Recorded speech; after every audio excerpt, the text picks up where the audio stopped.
My name is Faresse and I'm a mother to a 3.5-year-old boy. No. No! So I recently graduated and I got a job as an occupational therapy assistant in Northern Iowa Therapy. A normal day for us. Well, on Tuesdays and Thursdays, Lincoln goes to preschool for 3 hours in the morning. So, but other than that, I leave in the morning for work and I am a prison wife. May 5th, 2016, my husband Chad was arrested. He was using meth and selling drugs behind my back. The October before, he had given his life to Christ. He battled with many personal bad choices in life which led him to feel like God could never forgive him.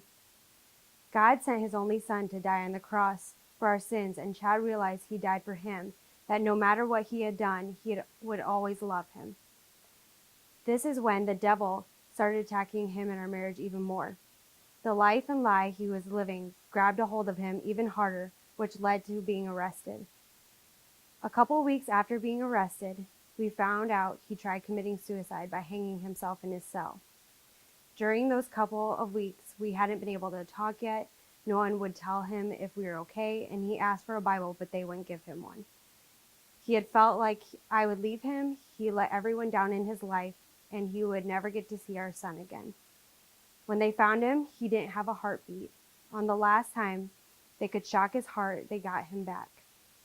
He woke up chained to a bed in the hospital, feeling like a failure once again.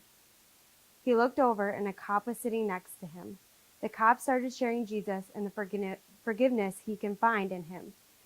Chad told him about when he had gave his life to Christ. The cop looked over at him and told him, "No one can ever take that away from you. From this moment on, you need to live for him, your wife, and son." Many people probably thought, why would I stay with my husband? Let me be clear. The only reason I am with my husband is because I love God. If I didn't love God, why would I have any reason to stay with my husband who completely lied to me, along the way abused me mentally and emotionally, which led to me being so physically worn out every day?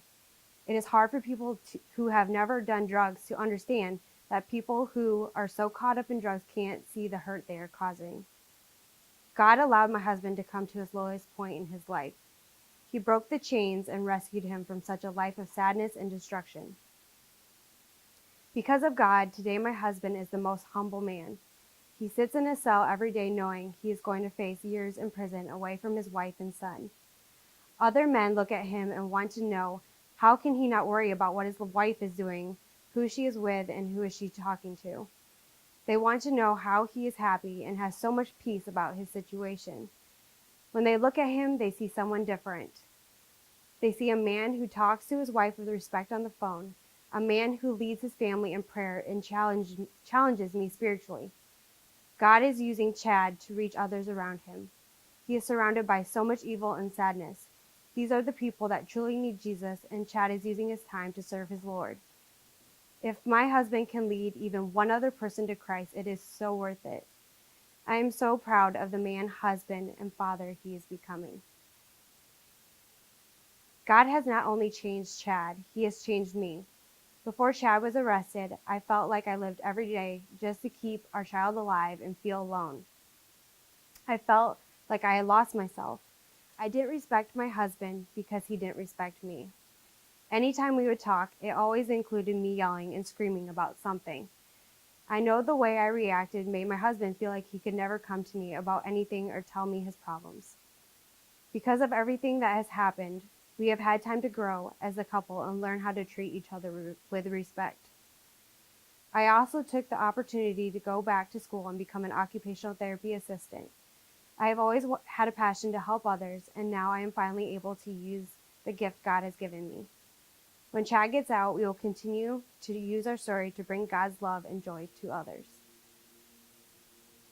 You unravel me with a melody.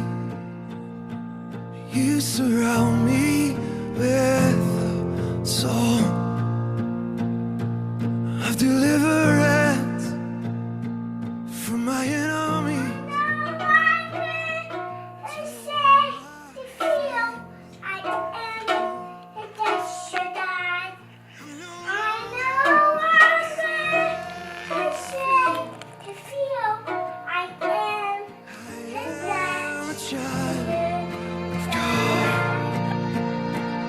I'm no